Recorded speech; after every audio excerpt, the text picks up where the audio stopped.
पुंडलीकवरदा हरिविठ्ठल श्री ज्ञानदेव तुकाराम पंढरीनाथ भगवान की जय। माऊली ज्ञानेश्वर महाराज की जय। जगद्गुरु तुकाराम महाराज की जय। शांती ब्रह्म एकनाथ महाराज की जय। सद्गुरु जोग महाराज की जय। नमामि सद्गुरुं शांतं सच्चिदानन्दविग्रहं पूर्णब्रह्म परानन्द मीशमालन्दिवल्लभम्।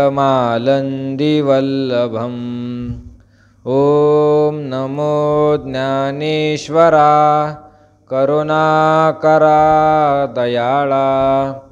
तुमचा अनुग्रह लाधलो पावन झालो चराचरी। मी कळा कुसरी काहीच नेने बोलतो वचने अतिभाविका। तुमचा अनुग्रह लाधलो पावन झालो चराचरी। एका जनार्दनी तुमचा दास त्याची आस पुरवावी। तुमचा अनुग्रह लाधलो पावन झालो चराचरी। हे देहदुर्गीचे धोंड इंद्रिय ग्रामीणचे कोंड यांचे व्यामोहादिक बंड जगावरी जगावरी। भगवान अर्जुनाला उपदेश करत आहे, अर्जुनाच्या शंकेचं समाधान करत आहे, शंकेचं समाधान करत आहे अर्जुनाच्या। अर्जुनाची शंका होती की इच्छा नसतानाही लोक पाप का करतात, इच्छा नसतानाही लोक पाप कशासाठी करतात। त्याचं उत्तर भगवान देत आहेत। मागच्या पहिल्या अध्यायापासून जर आपण पाहिलं, पहिल्या अध्यायापासून, तर टप्प्याटप्प्याने असं आपल्या लक्षात येईल की भगवंताने अर्जुनाला परमार्थाकडे नेलेलं आहे, परमार्थाकडे नेलेलं आहे। निमित्त युद्धाचं आहे।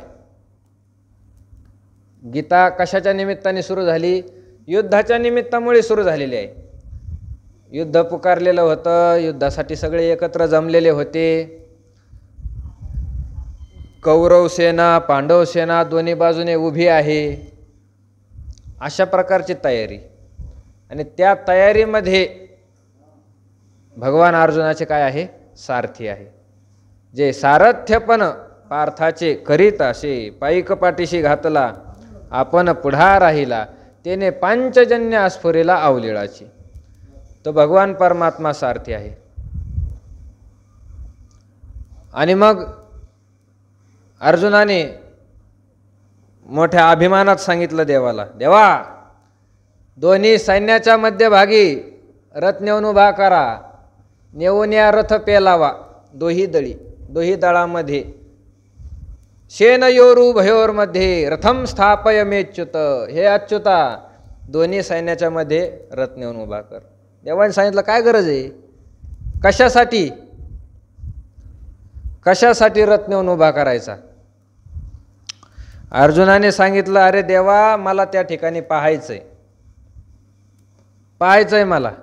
कोणला पाहायचंय? युद्ध करण्यासाठी कोण कोण आले, कोण कोण युद्ध करण्यासाठी गोळा झालेले आहे, आणि त्यांच्यामध्ये माझ्यासोबत युद्ध करील असं कोण आहे, माझ्या बरोबरीचा योद्धा कोण आहे। कारण बहुत करोनी कौरव आतुर दुस्वभाव वाटिवेविन हाव बांधिती झुंजी। अर्जुनाने म्हटलं, देवा या कौरवाकडे जर पाहिलं, हे फक्त उतावळेचे, फक्त उतावळे युद्ध करण्यासाठी, पण प्रत्यक्ष युद्धात आलं का कोणीच टिकत नाही असे आहे। म्हणून मला पाहायचंय। कैर्मया असं योद्धव्य अस्मिन रण समुद्यमे।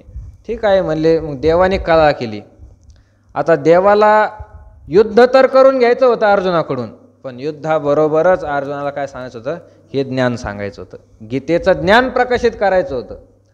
मग कशाने गीतेचं ज्ञान प्रकाशित होईल याच्या गडबडीमध्ये भगवान होते। फक्त अर्जुनालाच नाही, अर्जुनाचं निमित्त केलं। आणि संपूर्ण जगताला ज्ञान दिलं भगवंताने. अर्जुनाचे व्याजे गीता प्रकाशुनी श्रीराजे, संसारा एवढे थोर ओझे फेडले जगाचे. जगाचे ओझे फेडले अर्जुनाचं निमित्त करून. उद्धवाचं निमित्त करून भागवत सांगितलं आणि अर्जुनाच्या निमित्ताने गीता सांगितली. मग आता गीताला सुरुवात करायची कशी, प्रसंग कसा करायचा, याने तर दोन्ही रथाच्या मध्यभागी न्यायचं सांगितलं. भगवंताने त्या ठिकाणी गंमत केली. भगवंताने त्याचा जो रथ होता कर्णापुढं नेला नाही नेला कर्णापुढं. त्यानंतर तो अश्वत्थामा त्याच्या पुढं पण नेला नाही.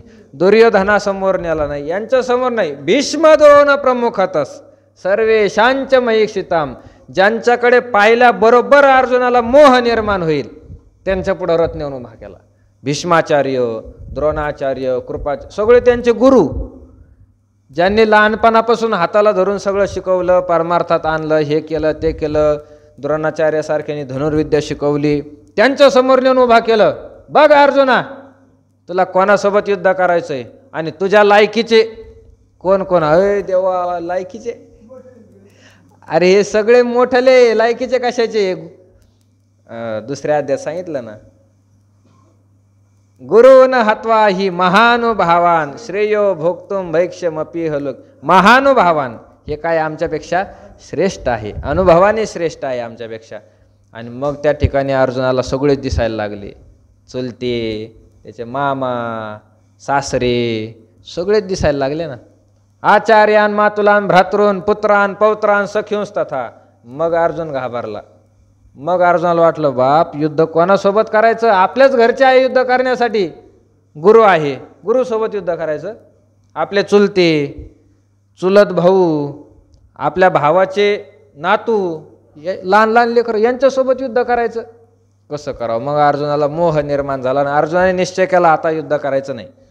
न कांक्षे विजयम कृष्ण न च राज्यम सुखानीच किम नो राज्येन गोविंद किम भोगैर जीवितेन वा.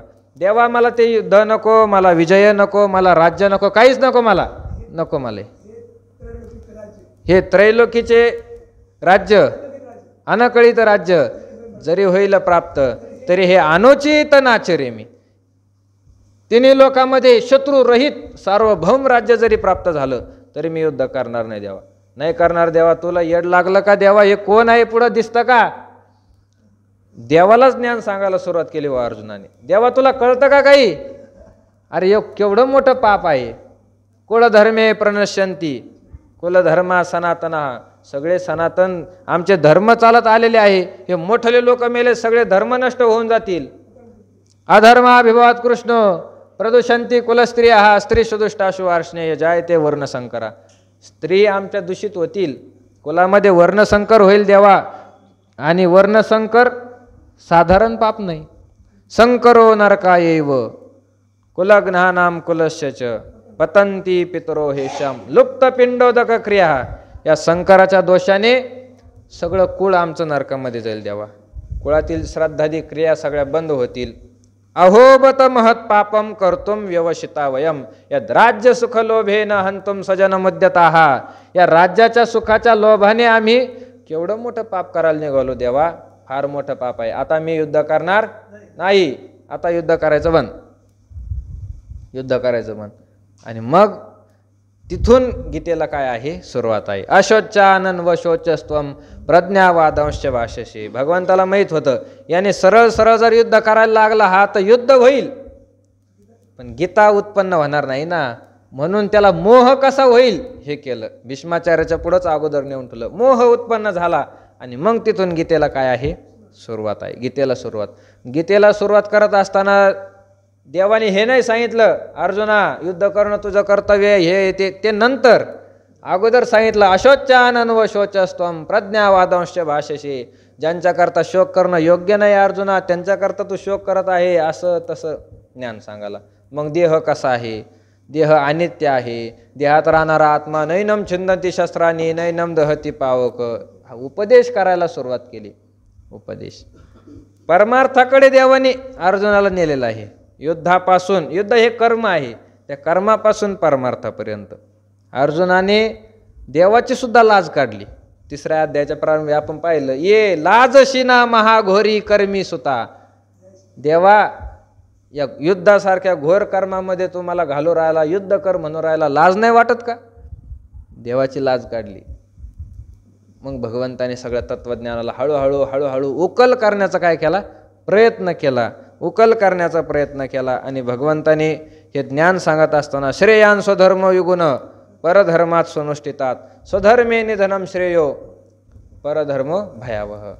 दुसऱ्यांचा धर्म हा पापकारक आहे आणि आपला धर्म हा पुण्यकारक आहे, असं ज्ञान सांगितलं. याच्यासाठी सांगितलं की अर्जुनाच्या मनामध्ये काहीतरी शंका आली पाहिजे, असं वातावरण तयार केलं. आणि मग अर्जुनाला शंका पडली, देवा, अरे पाप तर कोणालाच करावं वाटत नाही, पाप करण्याची कोणालाच इच्छा नाही, तरी पण लोक पाप करताना दिसतात, असं कशामुळं होतं?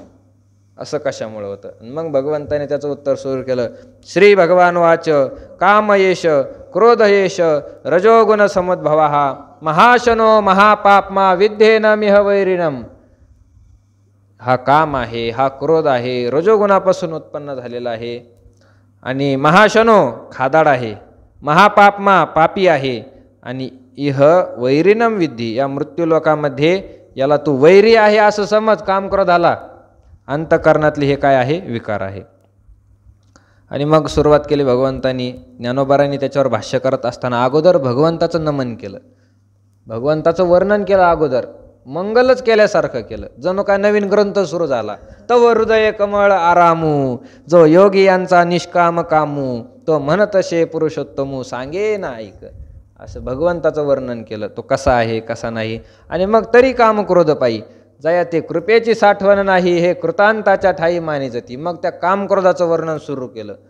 काय वर्णन केलंय कामक्रोध ज्ञानोबारांनी? उपमा देऊन वर्णन केलं आहे, उपमा देऊन. आणि उपमा अशी दिली की एका उपमेमध्ये सगळं वर्णन नाही केलं, प्रत्येक ओवीमध्ये 2-2, 3-3 प्रकारच्या उपमा दिल्या प्रत्येक ओवीमध्ये. कालच्या ओवीत आपण पाहिलं, हे ज्ञाननिधीचे भुजंग, विषयदरीचे वाघ, भजन मार्गीचे मांग मारकचे.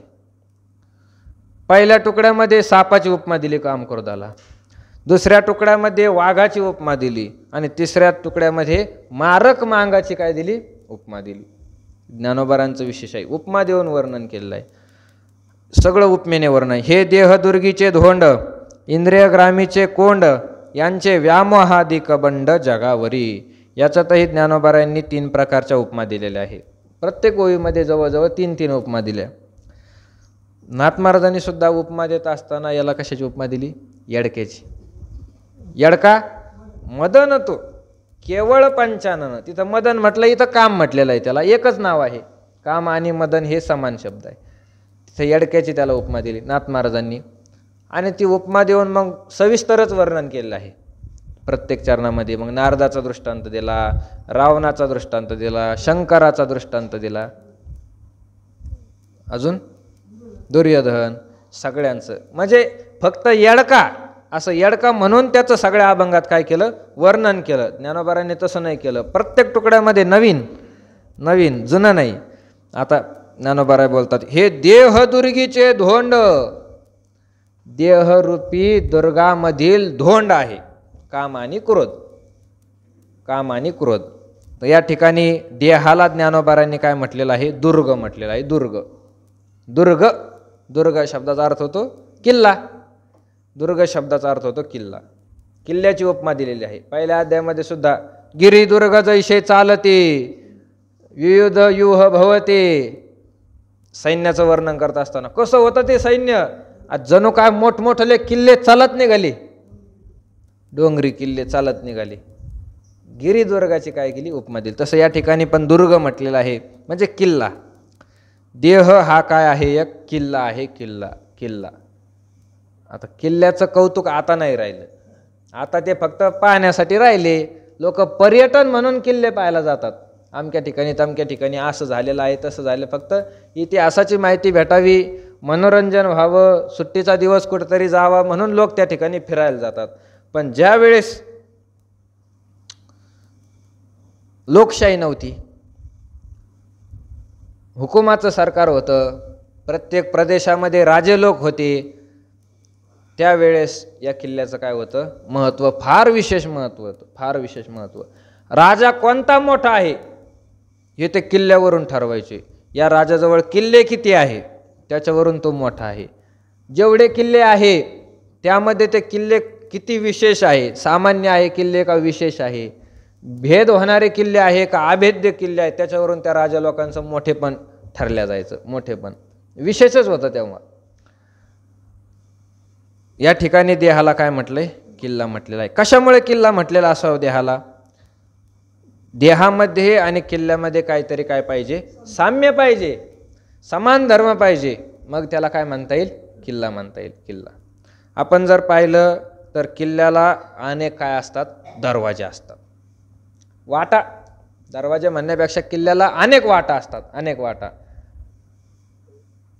काही काही किल्ले असे आहेत, देवगिरी किल्ला आहे, देवगिरी किल्ल्याला जर तुम्ही गेले तर तिथं दिसून येतं जे महत्त्वाचा जो पहिला रस्ता आहे, त्या पहिल्या रस्त्यावरून आपण वर जर चढलो तर वर चढल्यानंतर लगेच पुढं भिंत, वर चढल्यानंतर पुढं लगेच भिंत, जणू काय आता दरवाजाच बंद, आणि मग बाजूला वळून मग पुढं वर जायचं. किल्ल्याची रचना तशी केलेली, किल्ल्याची रचना तशी. शत्रूचं सैन्य जर तुटून पडलं आणि किल्ल्यावर चढायला जर लागलं, मागून काय असतो, त्यांना वेग असतो, सैन्य सगळं पळत येतं, आणि दरवाजामधून त्या आतमध्ये घुसले का मग ते आता वळायचं म्हणल्यावर गती असल्यावर माणसाला वळता येत नाही. तुम्ही पहा, गाडी जर असली, गाडीला जर गती असली, अचानक नाही वळता येत ना गाडी, त्याला गाडी अगोदर वेग कमी करावा लागतो, मग फिरवून घ्यावं लागतं. ते सैन्याचा सगळा वेग असतो, आणि वेग असता पुढचे सैन्य वळायला लागले का मागचे तोपर्यंत त्यांना लोटून देतो, सगळे भीतीवर जाऊन पडायचे, निम्म सैन्य तिथंच खलास व्हायचं. असे म्हणजे रचनाच तशी केलेली त्या किल्ल्याची, रचनाच तशी. असे दरवाजे, मुख्य दरवाजा पुढं गेला तर त्याला आडवी भिंत, म्हणजे वळून जावं लागत होतं, असे दरवाजे. त्या देवगिरीमध्ये वर अजून जाऊन जर पाहिलं, मुख्य वाटापासून जवळजवळ 8-9 प्रकारच्या वाटा फुटतात. जवळजवळ 9 प्रकारच्या वाटा आहे देवगिरी किल्ल्यामध्ये, आणि सगळ्या वाटा सारख्याच दिसतात, सगळे सारखेच दरवाजे, उघडेच दरवाजे, सगळे सारखे. तिथं गेल्यानंतर कोणत्या दरवाज्यात जाऊ, कोणत्या दरवाज्यात जाऊ, 9 दरवाजामधून एकच दरवाजा असा असतो की त्याचा किल्ल्यामध्ये काय आहे, प्रवेश, किल्ल्यामध्ये प्रवेश आहे.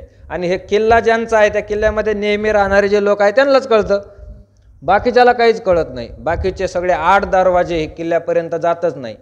काही दरवाजे पाण्यामध्ये जातात, काही दरवाजे लगेच किल्ल्याच्या बाहेर फेकून देतात, काही त्याच्यामध्ये मगरी, हे सगळे काही याच्यामध्ये आडव्या भिंती राहतात, म्हणजे बाकीचे दरवाजे तिथपर्यंत जातच नाही. एकच दरवाजा त्याच्यामधून पुढं जायला, अशी दरवाजाची त्यांनी सोय केलेली असते. त्यानंतर किल्ल्याला अशा काही वाटा असतात, त्या वाटा फक्त सैन्याला माहीत असतं, फक्त सैन्याला माहीत असतं, दुसऱ्याला शत्रूला त्या वाटा माहीत नसतात. जरी यदा कदाचित शत्रूचं सगळं सैन्य सगळ्या बाजूने किल्ल्यामध्ये आलंच तर त्या किल्ल्याला अशा काही मागून वाटा असतात, तिथून सहज निघून जाता येतं, कोणाच्या लक्षात सुद्धा येत नाही अशा वाटा. हे एक त्या किल्ल्याचं काय होतं, विशेष होतं, विशेष. तसं वाटा दरवाजे घराला पण असतात, घराला काय 2 नाही तर 3 जास्तीत जास्त दरवाजे असतात, आणि घराचे दरवाजे सगळ्याला ओळखू येतात. पण किल्ल्याचे दरवाजे जवळजवळ 20-25 तरी दरवाजे एका किल्ल्याला राहतातच, आणि तिथून मग त्यातून पळून जाण्याचे रस्ते हे काय असतात, गुप्त असतात. म्हणून या देहाला जे किल्ला म्हटलेला आहे यातलं एक साम्य म्हणजे देहाला सुद्धा काय आहे, दरवाजे आहेत, वाटा आहे, वाटा. आणि 1 वाट नाही, 2 वाट नाही, भगवान म्हणतात या देहाला किती वाटा आहे, 9 वाटा आहे, 9. नवद्वारे पुरे देही नैव कुर्वन्न कारयन, नवद्वारे पुरे देही. या देहाला 9 प्रकारचे काय आहे, दरवाजे आहे, दरवाजे. तसं जर पाहिलं तर 11 प्रकारचे त्याला काय इंद्रिय आहे, पण दरवाजे 9च आहे. 2 इंद्रिय हे बिना दरवाजेचे आहे. हे देहदुर्गीचे धोंड, म्हणजे देहरूपी किल्ल्यामधील हे काय आहे, दगड आहे. देहालाच काय म्हटलेलं आहे, किल्ला म्हटलेला आहे. एक साम्य आपण पाहिलं. अजून साम्य जर पाहायचं म्हटलं, देहाला किल्ला का म्हटलं, किल्ल्यामध्ये कोण राहतो, किल्ल्यामध्ये राहतो कोण, राजा किल्ल्यामध्ये राहत असतो, राजा. सगळं सैनिक किल्ल्यामध्ये नाही राहत, काही सैनिक आतमध्ये, काही बाहेर, काही वर, काही त्याच्या वेशीपाशी पांगून असतात, पण किल्ल्यामध्ये राहणारा कोण आहे, राजा आहे, राजा राजा आहे किल्ल्यामध्ये. मग ज्ञानोबाराला दिसला असेल या किल्ल्यामध्ये पण कोणीतरी काय आहे, राजा आहे, राजा. सांगितलं नाही ज्ञानोबारांनी सांगितलं नाही ते. कदाचित तुकाराम महाराजांनी ज्ञानेश्वरी वाचली असन, देह दुर्गीचे धोंड म्हणले. तुकाराम महाराजांनी वाचला असन देह दुर्गीचे धोंड. देहाला किल्ला तर म्हटलंय, पण देहात राजा कोण आहे, काय आहे, याचं वर्णन ज्ञानोबा ऐकून राहिलं काय कोण. मग तुकाराम महाराजांनी सांगितलं आपणच करून टाकू, मनोराजा एक देहपुरी. कान्होबारायांनी मनोराजा एक देहपुरी, असे नांदतो त्याशी दोघी नारी, पुत्र पौत्र संपन्न भारी, तेने कृपा केली आम्हावरी का. तुकोबारा सांगतात, कान्होबारा सांगतात, या देहरूपी नगरामधील राजा कोण आहे, मन आहे. मन मन या शरीराचा काय आहे, राजा आहे. राजा मनाच्या अधीन आहे शरीर. मनात आलं इकडं जायचं, निघालं तिकडं. मनात आलं आज कुठं जायचं नाही, जागेवर. मनाने सांगितलं झोप घ्यायची, झोपलं. सगळं मनाच्या ताब्यात आहे. म्हणून किल्ल्यामध्ये जसा राजा असतो तसं या शरीरामध्ये सुद्धा काय आहे, राजा आहे, राजा. हे साम्य पाहिलं म्हणून देह दुर्गीचे धोंड म्हटलेलं आहे याला, धोंड. देह हा किल्ला आहे. अजून जर विचार करून पाहिला अजून काय साम्य आहे, तर किल्ल्याला अनेक बुरुज असतात. बुरुज किल्ल्याला काय असतात, बुरुज असतात. त्या बुरुजावर सैन्य उभं असतं बुरुजावर. तसं या किल्ल्याला सुद्धा एक काय आहे, बुरुज आहे. बुरुज हे मस्तक म्हणजे बुरुज आहे. आणि बुरुज त्याला म्हणतात की सगळ्या सैन्यामध्ये मुख्य जे सैनिक आहे ते सैनिक ज्याच्यावर उभा केलेले असतात त्याला बुरुज म्हणतात. बाकीचे सैनिक खाली असतात सामान्य. मुख्य सैनिक जे असतात ते कुठं असतात, बुरुजावर उभे केलेले असतात. दुरूनच त्यांनी पाहिलं पाहिजे कुठून सैन्य येऊ राहिलं, सैन्य किती आहे, सैन्याचं बळ कसं आहे, रथावर येत आहे का पायी पायी येऊ राहिले, त्यांच्यामध्ये हत्ती किती आहे, दुरूनच दिसतं बुरुजावर उभा राहिल्यानंतर. तसं या शरीराला सुद्धा हे मस्तक म्हणजे काय आहे, बुरुज आहे. बुरुज. आणि मोठमोठले सगळे सैनिक यात बुरुजावर आहे. बुरुजावर डोळे, डोळे कुठं आहे, डोक्यामध्येच आहे. दोन्ही कान हे सुद्धा डोक्यालाच आहे. नाक डोक्यालाच आहे. जीभ हे सुद्धा कुठं आहे, डोक्यालाच आहे. आणि त्वचा सुद्धा आहे. जवळजवळ पंचज्ञानेंद्रिय कुठं आहे, डोक्यामध्येच वर विराजमान आहे. म्हणून त्याला बुरुज म्हणलंय, डोक्यामध्ये आहे. आणि हे अत्यंत काय आहे, महत्त्वाचे आहे. हे सैन्य फार महत्त्वाचं आहे. डोळा फार महत्त्वाचा आहे. इंद्रिय जर काढून घेतले तर शरीराचं काहीच उरत नाही, काही कामच नाही शरीर. एखादा जर आंधळा असला लोक सहज म्हणतात यांचं काय आहे, जगून तरी काय आहे. दोन्ही डोळे गेले, काही पाहता येत नाही, काही नाही. इंद्रिय आहे तर शरीराचं काय आहे, महत्त्व आहे. इंद्रिय जर नसले तर शरीराला काय नाही, महत्त्व नाही. म्हणून देहाला काय म्हटलेलं आहे, किल्ला म्हटलेला आहे. आणि किल्ला हे शत्रूवर विजय मिळवण्याचं एक काय असतं, साधन असतं. साधन. कारण बाहेरचे शत्रू, बाहेरचं जेवढं काही सैन्य आहे त्या सैन्याला त्या किल्ल्यावर आक्रमण करत असताना काय होतं, फार अडचण येते. फार अडचण येते. किल्ल्याचे दरवाजे जर लावलेले असले तर त्यांना काय करता येत नाही, प्रवेशच करता येत नाही आतमध्ये. भिंती असतात. म्हणजे यांनी जेवढं काही हल्ला केला त्यातला निम्मा हल्ला म्हणजे वायालाच जातो, वायालाच जातो. पण आतमधलं जे सैन्य आहे किल्ल्यामध्ये बसलेलं तर ते एक तर सुरक्षित असतात. त्या भिंतीच्या आधाराने कशाच्या आधाराने सुरक्षित असतात. आणि त्यांना बाहेरच्या सैन्यावर काय करता येतो, हल्ला करता येतो. हे किल्ल्याचं काय आहे, वैशिष्ट्य आहे. वैशिष्ट्य आहे. तसं देहरूपी किल्लाच आहे. या किल्ल्यामध्ये जे बसलेले आहे ते सुरक्षित आहे. किल्ल्यामध्ये बसलेले सुरक्षित आहे. आणि शत्रूवर हल्ला करण्याचं हे काय आहे, साधन आहे. साधन. शत्रू आहे काळ. काळ काय आपला शत्रू आहे. काळावर विजय मिळवायचा तर त्याच्यासाठी जो किल्ला आहे तो किल्ला हाच आहे. हा किल्ला जर आपल्या हातातून एकदा निघून गेला तर काळावर विजय करणं एवढं सोपं नाही. ज्ञानोबा म्हणतात, तैसे येण्याची शरीरे शरीरा येणे सरे, किंबहुना येर झारे चिरापडे.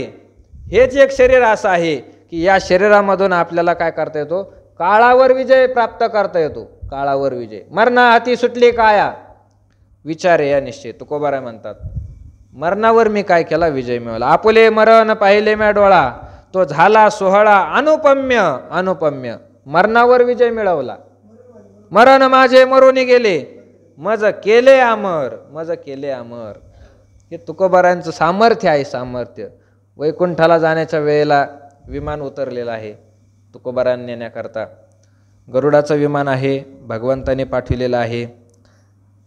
आणि विमानात बसवण्याच्या अगोदर भगवंताने आपल्या हाताने तुकोबारांची काय केली? पूजा केली. जया पूजिले आदरे पांडुरंगे, विमानस्थ केले प्रयाण प्रसंगे.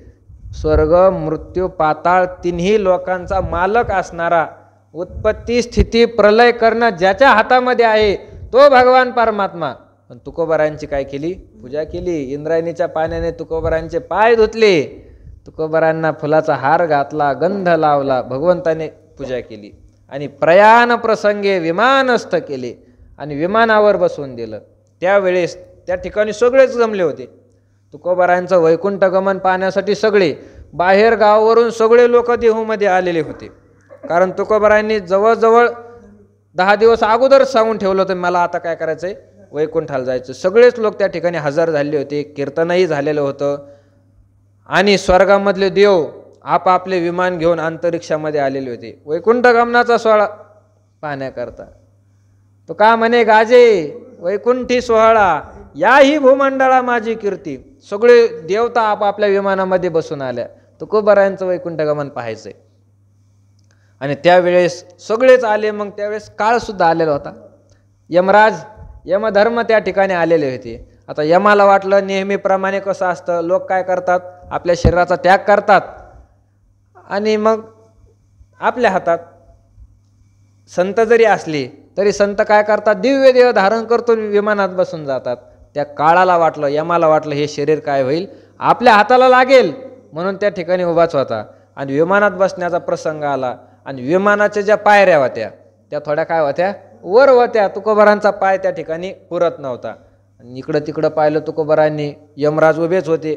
आवाज द्याला, ए यमा चल इकडे. यम प्रसन्न झाला. त्याला वाटलं आता नक्की तुकोबारा देह सोडणार आहे आणि दिव्य देह धारण करून वैकुंठात जाणार आहे, आपलं जमलं असं वाटलं. जवळ आल्यानंतर हात जोडले, काय महाराज काय काय काय करतो? वाक खाली. काळाला खाली वाकलं आणि त्याच्या डोक्यावर पाय दिला तुकोबारांनी. वर जाऊन बसले. आम्ही माथा दिले पाय, जगा काळ खाय, आम्ही माथा दिले पाय. मग विमानामध्ये बसले तुकोबाराय. काळाला तुकोबारांनी काय केलं होतं? जिंकलं होतं. जिंकलं याच शरीरात, नरदेहामध्येच जिंकलं. नरदेहामध्ये हे शरीर जर एकदा सुटलं तर परत काय नाही? नरदेह नाही. म्हणून शत्रूवर जिंकण्याचं हे सर्वात मोठं साधन आहे. म्हणून या देहाला काय म्हटलंय? किल्ला आहे. किल्ला आहे, अभेद्य किल्ला आहे. पुन्हा अभेद्य, ते मुंबईला जर गेलं जंजिरा नावाचा किल्ला आहे, अभेद्य किल्ला आहे. बऱ्याच वर्षापासून तिथं कोणालाच शत्रूला काय करता नाही आला? भेद नाही करता आला. असा देह हा अभेद्य किल्ला आहे. म्हणून देहाला दुर्ग म्हटलेला आहे. आणि कामक्रोध जे आहे ते देह दुर्गीचे धोंड, देहरूपी दुर्गामधील धोंड आहे. धोंड शब्दाचा अर्थ होतो मोठाल्या शिळा. मोठाल्या शिळाला काय म्हणतात? धोंड म्हणतात. कारण किल्ले जे बांधले जातात ते काय विटाने नाही बांधत, त्याला मोठमोठे काय असतात? दगडच असतात. अगोदर तो डोंगर असतो, त्याला कोरून घेतात आणि कोरल्यानंतर मग चारी बाजूने त्याला मोठमोठ्याला शिळाने काय करतात? त्याचं बांधकाम करतात. कारण कोणी त्याच्यामध्ये प्रवेश करू नये. विटा कोणी फोडून टाकतं, पण शिळा फोडणं तेवढं सोपं नाही. म्हणून मोठमोठ्याल्या शिळाने त्या किल्ल्याचं काय असतं? बांधकाम असतं. या ठिकाणी कामक्रोधाला या देहरूपी किल्ल्याचे काय म्हटले? शिळा म्हटलेला आहे. शिळा म्हणजे कामक्रोधाने हे शरीर काय केलेलं आहे? बांधलेलं आहे. कामक्रोधरूपी दगडाने हे बांधलेलं आहे. म्हणून कामक्रोधाला काय म्हटले? धोंड म्हटलेलं आहे. धोंड, दगड. दगड का म्हटलेला असावं? त्याचं एक कारण जर पाहिलं, दगड कठोर असतो. दगड कसा असतो? कठोर असतो. भेदण्यासाठी वीट जेवढी लवकर फडते तेवढं दगड फडते, लवकर फडता येत नाही. वीट लवकर फडता येते, दगड लवकर फुटत नाही. म्हणजे दगड काय आहे? कठोर आहे. कठोर. तसे कामक्रोध सुद्धा फार कठोर आहे. कामक्रोध सुद्धा कसे आहे? कठोर आहे. कालच आपण मूवी पाहिली. तरी हे कामक्रोध पाही जया ते कृपेची साठवण नाही. कृपेची साठवण नाही, कृपा येत नाही, यांना दया येत नाही. या काम क्रोधाला दया येत नाही, म्हणून हे काय आहे, कठोर आहे, कठोर. कोणाचीच दया करत नाही. आता बरं आहे, काम क्रोध आहे, सामान्य माणसं आहे, त्यांनी कधी गळ्यात माळ घातली नाही, काय नाही, सामान्य वारकरी आहे, त्यांच्या नादाला लागावं याने काम क्रोधाने. जे लोक दारू पितात, मटणं खातात, त्यांच्या नादी लागावं, त्यांना भ्रष्ट करण्याचा प्रयत्न करावा. पण जे माळकरी आहे, पंढरीचे वारकरी आहे, कीर्तन करतात, प्रवचन करतात, भगवंताचं भजन नामस्मरण करतात, त्यांच्या कशाला नादाला लागायला पाहिजे काम क्रोधाने? त्यांच्या नादी लागू नये. त्यांना कशाला भ्रष्ट करावं याने? त्यांची तरी दया यायला पाहिजे ना, पण त्याला दयाच येत नाही. विश्वामित्र 60,000 वर्ष तपश्चर्या केली, विश्वामित्राची दया नाही आली काम क्रोधाला. कीर्तनकारम प्रवचनाचं काय नाही दया आली. पराशर मुनी होते, पराशर मुनींची सुद्धा नाही दया आली. त्यांनाही या कामाने झडपलं. नदीच्या पलीकडे जात असताना त्या नावेमध्ये काय नाव तिचं, मत्स्यगंधा होती. नावडी नव्हता म्हणून मत्स्यगंधा होती. नाव चालत येत होती, न्या म्हटले मला, तर नेलं. नदीमध्ये मध्य भागामध्ये आल्यानंतर मत्स्यगंधा सुंदर होती. पराशरांना काय झाला, काम निर्माण झाला. मत्स्यगंधेला पण, मत्स्यगंधा सुद्धा हुशार होती. त्यांनी सांगितल्यावर मत्स्यगंधेने सांगितलं, महाराज आपण जलावर आहोत, जलदेवता आहे, आणि जलदेवतेच्या सानिध्यामध्ये काम क्रीडा करणं काय नाही, शास्त्राच्या विरुद्ध आहे. महाराज त्यांनी नावच उचलली, तपाचं सामर्थ्य होतं, नाव उचलली, आधांतरी नाव केली, इथं कुठं जल आहे म्हटले. आता तिने सांगितलं सूर्यनारायण आहे, सूर्यनारायण सुद्धा देवता आहे, त्यांच्या साक्षीने काम क्रीडा करणं काय नाही, चांगलं नाही. महाराज त्यांनी दिवसा सूर्य झाकून टाकला. पराशरांनी दिवसा अंधार केला, दिवसा भर दुपारी अंधार केला. सामर्थ्य एवढं होतं, नाव वर उचलता आली, दिवसा सूर्याच्या साक्षीमध्ये अंधार करता आला, काम नाही आवरता आलं.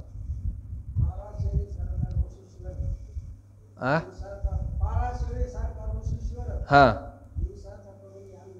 दिवसाचा करून अंधार, नौका धरिली वरचे वर. बहुतेक नाथ महाराजांची भागवतात असं. हां, हे नाथ महाराजांचं वाङ्मयच आहे. नौका धरिली वरचे वर, दिवसा करून अंधार. म्हणजे दया येत नाही, कठोर आहे, कठोर, दया येत नाही. शंकराची दया नाही आली. हा, ज्ञानी अशी तरी वधिती पैंज घेऊनी. बाकीच्या लोकांना काय असेच उडून टाकतात ते, पण जे ज्ञानी आहे पैस टाकतात, याचा मी काटा काढणार म्हणजे काढणार, असे काम क्रोध आहे. नवल अहंकाराची गोठी, विशेष न लगे तिथं अहंकार म्हटलंय. आणि हे काम क्रोधाचंच काय आहे, अहंकार म्हणजे काम क्रोधाचा बापच आहे. त्याच्यापासूनच यांची काय आहे, उत्पत्ती आहे. सज्ञानाशी झोंबेकंठी, सामान्याला हे करतील याच्यामध्ये नवलच नाही, पण जे ज्ञानी आहे त्या ज्ञानानं, ते मांजरासारखं काम आहे या काम क्रोधाचं. मांजराचं कसं आहे, एखाद्या वेळेस मांजराच्या कचाट्यामध्ये 10-20 उंदराचे जर पिल्लं सापडले, ते उंदरामध्ये सुद्धा काही उंदर फार हुशार असते. त्या उंदराला माहीत असतं, पळायचा प्रयत्न केला काही धरणार आहे. काही उंदर ते मेल्यासारखे पडून राहतात, आणि बाकीचे काही पळायचा प्रयत्न करतात. त्या मांजराला वाटतं हे पडलेले जे आहे ते ते आपल्याच स्वाधीन आहे, कधी आपल्यालाच खायचं आहे, पण हे पळायचा प्रयत्न करू राहिले ना, मग ती मांजर त्यांच्या मागं पडते, त्यांच्यावर काय करते, झडप घालते.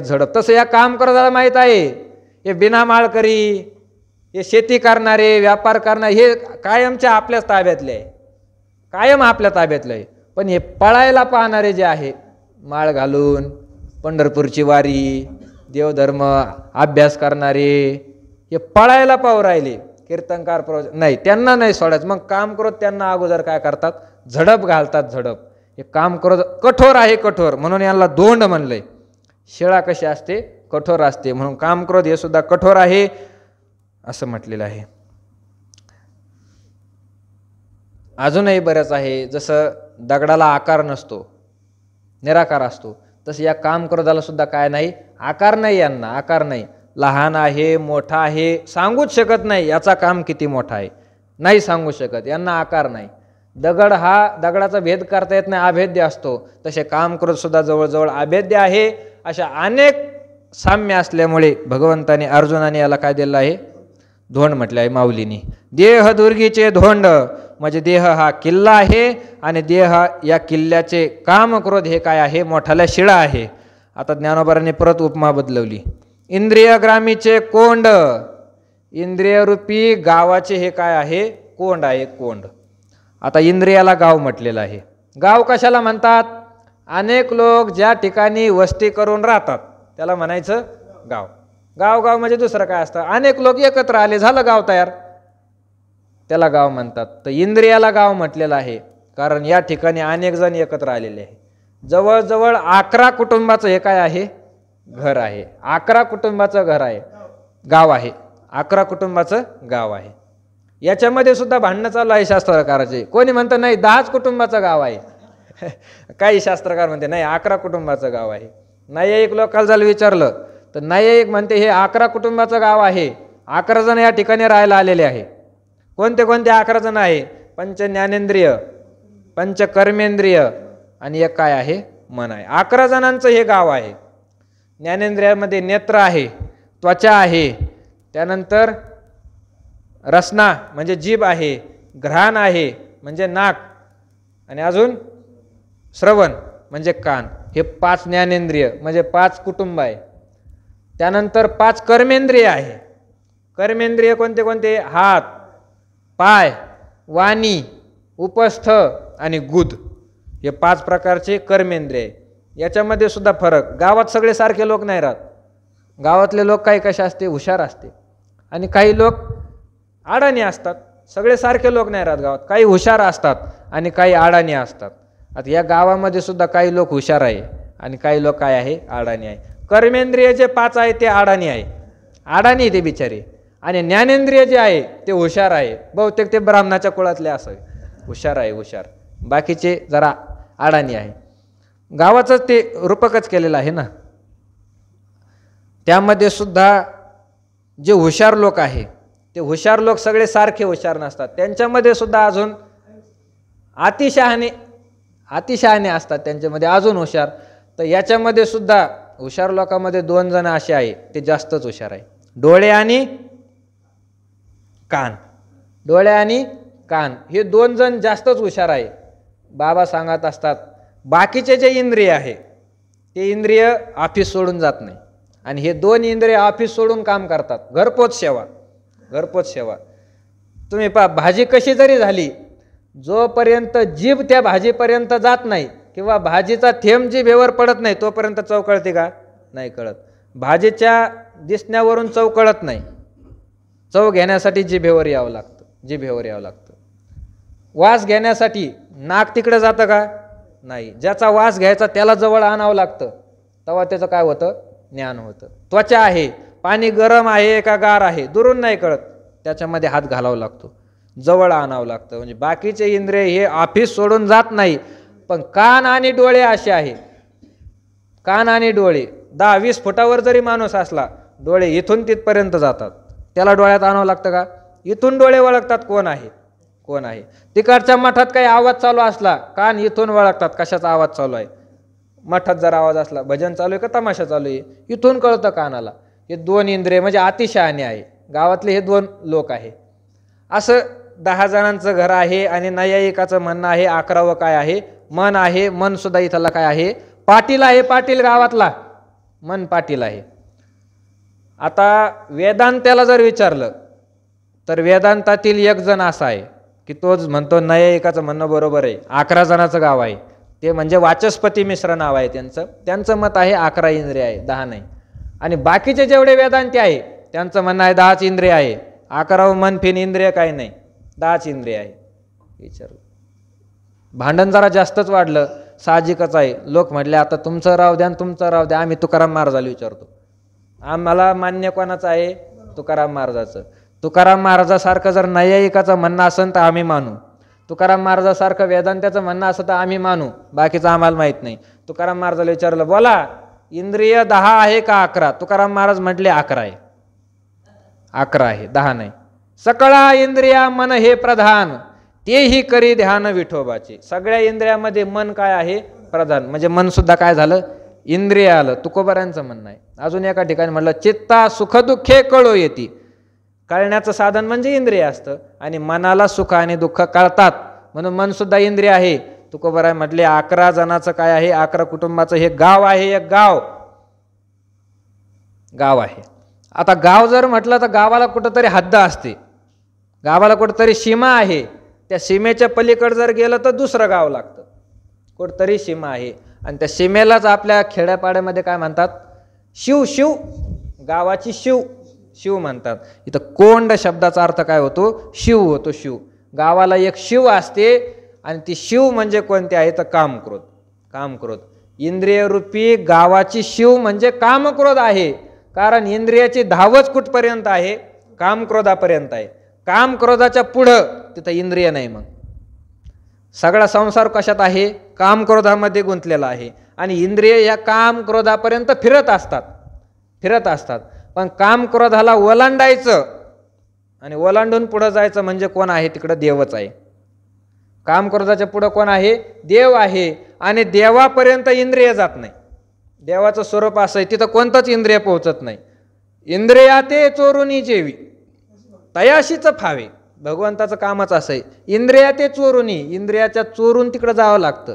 इंद्रियाला सोबत घेऊन तिकडं जाता येत नाही. मनाची नखी न लगे जे तर बुद्धीची दृष्टी न रिगे ते इंद्रिया कीर जोगे काय होईल. ज्ञानोबा म्हणतात अरे तिथं मनच जात नाही, बुद्धीचं तिथं ठाव ठिकाण लागत नाही, इंद्रिय कस काय जातील.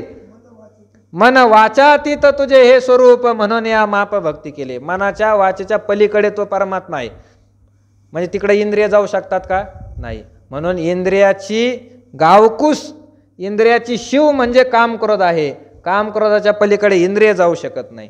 म्हणून इंद्रियाला गाव म्हटलं आणि इंद्रियरूपी गावाची गावकुस म्हणजे शिव कोण आहे, कामक्रोध आहे. यांचे व्यामोहादिक बंड जगावरी. आणि या कामक्रोधाचे अख्ख्या जगावर बंड आहे. बंड विरुद्धाने ते उभे राहतात. सगळ्या जगाच्या विरोधात जाऊन ते सगळं जगाला अधिष्ठान परमात्मा आहे, त्या परमात्म्याच्या विरोधात उभे राहतात आणि सगळ्या जगांताला काय करतात, भूल घालतात. बंड पुकारलेला आहे यांनी भगवंताच्या विरुद्ध. कोण जातंय देवाकडे पाहतोच आम्ही, कोण जातंय देवाकडे पाहतोच आम्ही. एखादा निघाला देवाकडे त्याला काम आडवा येणार, क्रोध आडवा येणार, लोभ आडवा येणार. असे हे काम क्रोध आहे. व्यामोहादिक, व्यामोह शब्दाचा अर्थ होतो अज्ञान. अज्ञानाचं या सगळ्या जगावर यांनी काय केलं आहे, बंड करून ठेवलेला आहे. बंड म्हणजे भगवंताच्या विरोधात बंड पुकारलेला आहे. तिकडं जाऊ न देण्यासाठी हे काय करतात, प्रयत्न करतात. आपली वेळ संपलेली आहे. आज 242व्या ओळीपर्यंत चिंतन झालेलं आहे. उद्या पुढच्या ओळीचं चिंतन करण्याचा प्रयत्न करू.